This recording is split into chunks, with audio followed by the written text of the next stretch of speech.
First, you're going to take 3/4 cup butter and you're going to heat it up in the microwave for about 15 seconds. You don't want it to be completely melted, you just want it to be melted enough. Mine came out completely melted because my microwave is really strong, so I'm still learning how to use it. Next, you're going to take 3/4 of coconut sugar, or you can use brown sugar if you'd like. Then you're going to go ahead and grab 3/4 of white sugar, any kind of white sugar you'd like.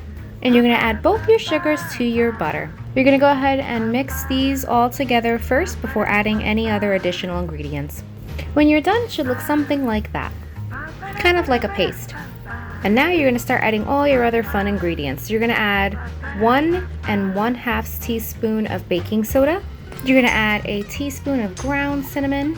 You're going to add a teaspoon of kosher salt. And then you're going to add a teaspoon and a 1/2 teaspoon of vanilla extract. And then you're going to add a teaspoon of molasses. You're going to go ahead and combine these ingredients until it makes a nice thicker paste. Now you're going to add your 1/3 cup of pumpkin puree, not pumpkin pie mix, pumpkin puree. And you're also going to add 1 teaspoon of pumpkin pie spice. You're going to combine those two things together, and then you're going to go ahead and add 2 cups and 1/4 cup of whole oats. So very important, you're going to go ahead and add your oats first, and you're going to stir it all together with your batter before adding your gluten-free flour.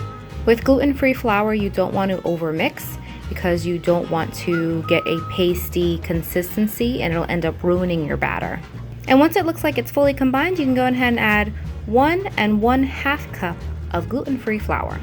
Once you're done combining everything, your batter should look like this.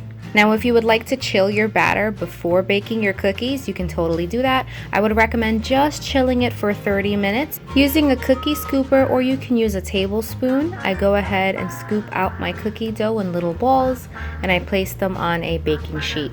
You're going to want to go ahead and put your sheet in the middle of the rack, and you want to go ahead and bake your cookies for, you can either do 9 to 10 or 11 to 12 minutes. I do 11 minutes, and that's good enough for me because I like my cookies chewy and soft.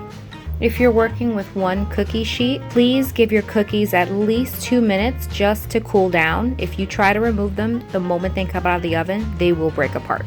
And there you have it, vegan, gluten-free oatmeal pumpkin cookies. I'm extremely proud of this recipe, and I really hope that anybody that tries it likes it. Please let me know down in the comments below how you like this recipe, if it worked for you, if you made any changes to it. I would love to hear your thoughts. Thank you guys so much for watching this video. I hope you enjoyed it, and I'll see you guys on the next one. See ya! Happy baking!